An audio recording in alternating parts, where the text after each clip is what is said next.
Okay, well, it's that time that we start going over our new training cycle. I made this presentation for everybody so that they could watch it. I don't have my microphone holder. I was too lazy to set it up, so I'm going to hold it. It makes me look very important. I created this presentation using AI art, which is horrifying. Some of the people turned out green, which is funny because they're like the Incredible Hulk. That's how strong all of you will become when you follow my program. Anyways, the next training cycle, June 2nd to June 26th. Okay, that's the length. It's about 16 weeks long. The first thing I want to go over is a debrief of the previous training cycle. The previous training cycle, we had a total of 127 unique PRs. Those are either rep maxes, like a 5 rep max, 3 rep max, 2 rep max, but some PR in some form or another that were logged in Wodify. Okay, I imagine there are more than what showed up in Wodify, but 127, I put them all on the screen for you so you can see them. They're right next to the horrifying AI art. I was really happy with this. Several members I know were doing their 5x5 with the previous 1RM weight, which is fantastic, right? Personally, I saw several people get much better at the pull-ups when we started to fold in that more consistent pull-up work towards the end of the training cycle. So for me, this was pretty strong proof that the system is working. What I mean by that is about a year ago at this time, I audited all the members. There was a lot of input on whether or not you wanted more consistency or more novelty in your programming. Generally, people wanted more consistency. They preferred to stick with a certain lift and see a lot more results. And so we leaned into that. This is a little bit of information from a previous presentation that I had made for the members, basically showing that in the first 6 weeks of doing something, most of the quote unquote strength gains that you see are attributed to neural adaptations, meaning your body is just getting better at doing that movement. A lot of times there's very little progress in the way of adding muscle mass onto your body when you are in that first 6 weeks. After that, we start to see morphological changes, and those morphological changes are what really lays the groundwork for really consistent and long-term strength gains. Once you gain muscle, it's pretty hard to lose it. And so this is a testament to that. I think that the fact that people were able to consistently continue to come into the gym and lift heavier and heavier is proof that we didn't just raise everyone's maximums, but we raised people's minimums as well, which in my opinion is a much stronger indication of the program working. I'd like to point out that the consistency, albeit a little bit boring and monotonous at times, did drive pretty obvious results. And I did notice that the sentiment among the members, at least the ones that I had been interacting with at the gym, was such that those increases in strength, consistency, which led to the results, fostered this buy-in from the individuals, and then that allowed them to drive the results even further because they were more bought in. They wanted to keep coming to the gym to continue to see the progress. They were more compliant with the program. They saw that it was working and they just kept pushing, right? And so I was thrilled to see that. I've always viewed strength and fitness in general as something that you want to approach as a slow-moving train where it may take a little bit to get you up and running. You got to get up to speed slowly. You can't just slam on the gas pedal, right? But once you get it going, it's a fast-moving train and it doesn't want to stop, right? And it's really easy to stack those really good training days once you've built a really strong foundation, right? So moving forward into our next training cycle, the focus is going to be on front squat, upper body pulling and gymnastic strength training, snatches and overhead squats, and varied pressing and lower body pulling. Okay, and so really quickly, I feel like I have to justify this a little bit because it is a little bit contrary in the way that we're approaching training, or have been at least recently. I wanted to say this because I think that it's important for you all to understand the reasoning behind the programming so that you are hopefully as bought into it as I am in terms of how effective I think it'll be for everybody. So I think a really common mistake that a lot of coaches and programmers make, especially if they've only been educated by CrossFit and the CrossFit system, is that things need to be really constantly varied and we need to do all these different movements. There's 30 movements that could show up in the CrossFit Open or whatever. and we need to make sure we're doing all of them every week, or at least once every 2 weeks. We'd like to see us doing these assortment of movements, right? When you boil it down, almost every movement that you're going to see, and these are movements that I agree that CrossFit does a good job of saying these are really important for you to live a really healthy and vital life, right?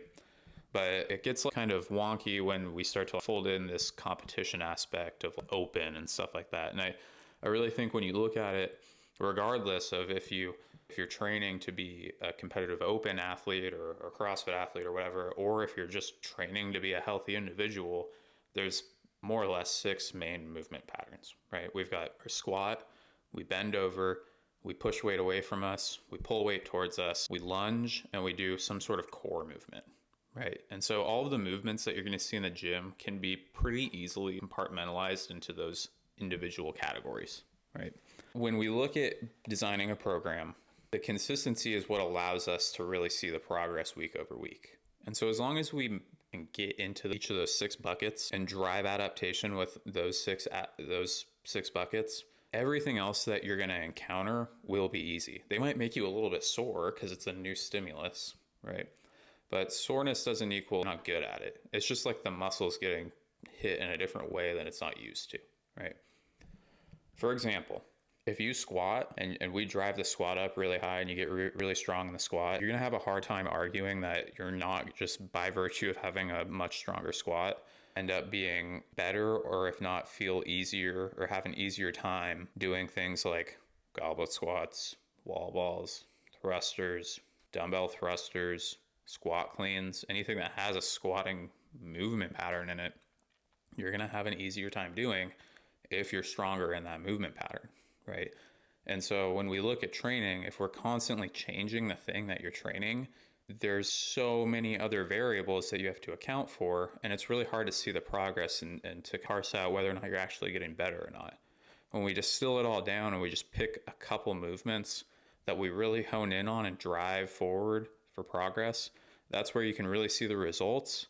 And when we see those results, I can guarantee you that whatever program I'm going to write for you, it's going to translate across the board in anything that you're going to see in the CrossFit gym, right? And by virtue of that, anything you're going to see in real life.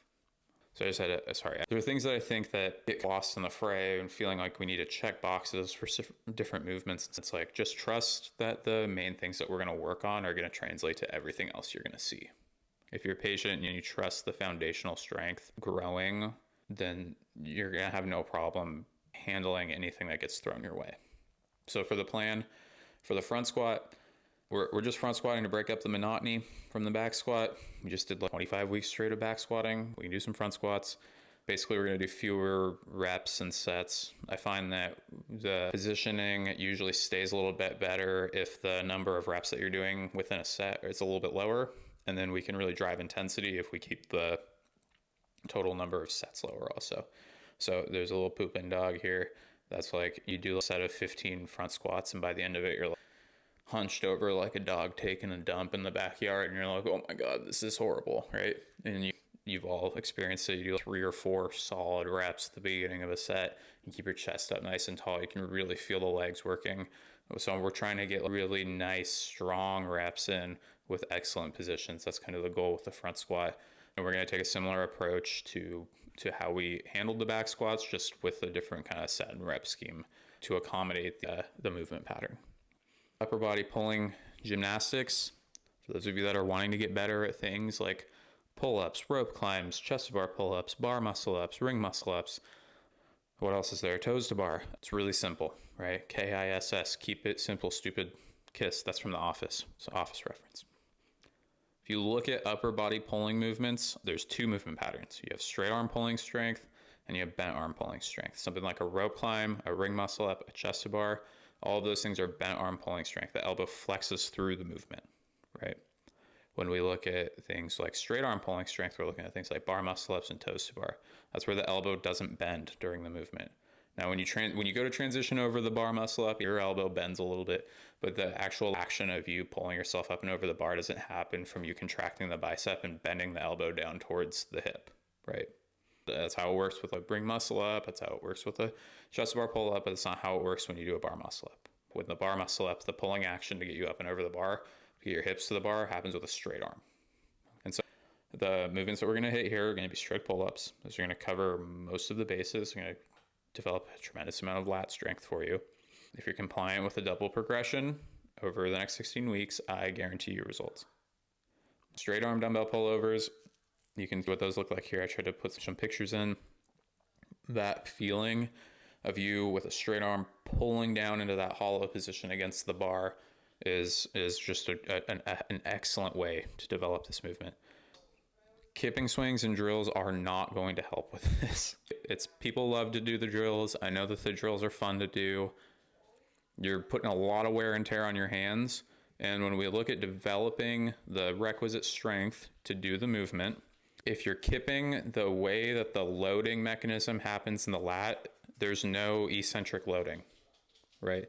Especially not through the end range of motion. When you're at the bottom of your arch swing, there's not a ton of eccentric loading and control over the lat muscle and then the long head of the tricep. When you do a straight arm dumbbell pullover, that's where the most amount of tension is in the muscle, right? And so if we want to build our strength to be able to do that, doing something like a kipping swing isn't going to actually develop. It's not putting enough time under tension on the muscle fiber. You're not getting enough eccentric loading on the muscle fiber to actually develop enough significant muscle mass in that area to perform the contraction for you, right? And so doing the straight arm dumbbell pullover kind of circumvents that. Additionally, with the inclusion of the overhead squat and the snatch, this variation of it where your back is supported on the bench and you're going to a full thoracic extension with the shoulder and full extension over the head, you are basically doing a mobility exercise for your upper back and your shoulder mobility. And so it's really effective. It can be really therapeutic for people who have upper back and shoulder limitations, right? You have to do it correctly. So we don't want you doing super heavy, pushing the weight. I'm trying to dumbbell pull over the most amount of weight of anyone in the gym. No, there's going to be very specific tempos. It's supposed to be a little bit lighter. It's more about developing your ability to control and feel the range of motion through the shoulder with load, so that when you go to do it on the pull-up bar, from a proprioception standpoint, how things are supposed to feel when you're pulling down on the pull-up bar. Look at this, more AI art. This is top left here. That's the snatch picture that the AI made, which is hilarious. For the snatch and the overhead squat, we're just, the theme is try and get comfortable with what's uncomfortable. I know most people don't feel amazing about doing overhead squats or snatches. Here's the plan. Most snatch days, we're going to start with tempo overhead squats. Okay, it's going to be part of the warm-up that you're going to do. It'll be like, hey, do your overhead squats. Now this is the snatch work that you're going to do. They're going to be really light. It's not meant to be super heavy. Don't need to, maybe you got to put the wrist wraps on every once in a while, but it shouldn't be so heavy that you're like finishing a set and your elbows and your wrists hurt super bad. This is to get you really comfortable moving through a full range of motion in the overhead squat with the barbell locked out overhead, so that when you go to snatch, you've been there before, you know how it feels. One of the mistakes that I've made in the past when we look at doing something like a snatch progression is that I progress people too fast. So it would be like week 1, we do hip snatch. Week 2, we do a hang snatch. And then it's like low hang and then full, right? So it's like over the 4 weeks and you miss one of those weeks and it's all wonky for you. We're going to change the way we're doing things a little bit. We're going to do 4 weeks of hip snatches. It's going to be a complex, so there'll be several reps. Throughout that 4-week block, the number of reps will come down a little bit so that the intensity can go up. You can lift a little bit more. For those of you that aren't comfortable with the snatch, this is going to get you a ton of training volume in, more reps, lighter weight.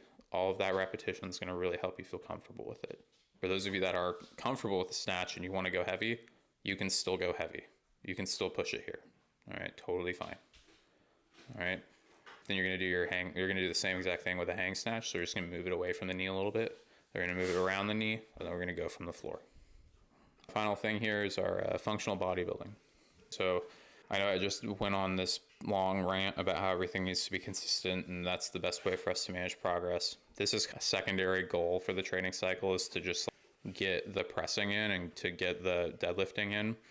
It's varied because it allows me to be reactive in the programming so that I can adjust programming depending on how people are feeling. So if individuals are coming to me and saying that their shoulders have been bugging them and they're getting kind of fatigued in the upper shoulder and the upper back, I can adjust the pressing week over week so that it's more like a bench press, right? I can adjust the angle of the humerus and we can press horizontally instead of vertically. If things are feeling good, then we'll slowly start to increase the angle of the humerus and get up towards the upper chest and the shoulder. Same thing with the deadlifts. If things are feeling gross with the deadlift, because you've been doing snatches, and if we're pulling off of the floor, maybe we do less deadlifts. It's just going to depend on how people are feeling, and it allows me to react a little bit and use movement selection to work around how people are feeling. You'll notice with some of this bodybuilding stuff, there are rep ranges. Quickly, I'd like to go over that. You should be aiming for the bottom of the rep range, and then you have the ability to explore and go further. But if you're getting to the top end of the rep range, you should be going heavier so that you're not reaching the top of the rep range. In other words, I'm basically saying don't do more than 15 reps, but hopefully it's hard enough that you don't have to get there.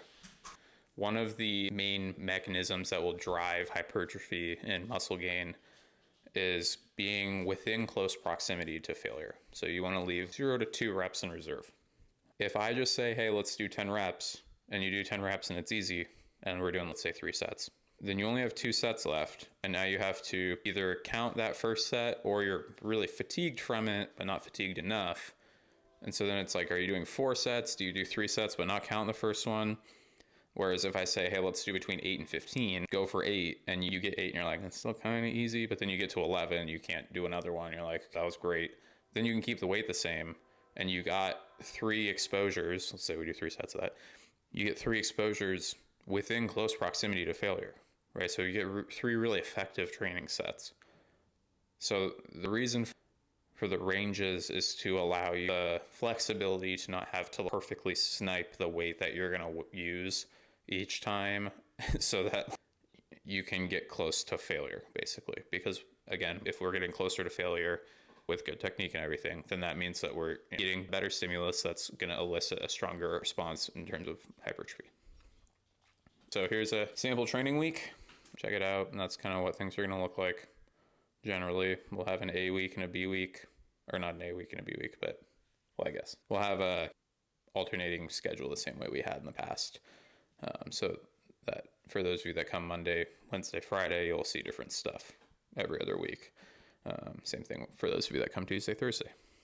So hopefully that's all interesting and fun for everybody. And I think this is going to be a really good training cycle. I think that the progress that people are going to make will be fantastic.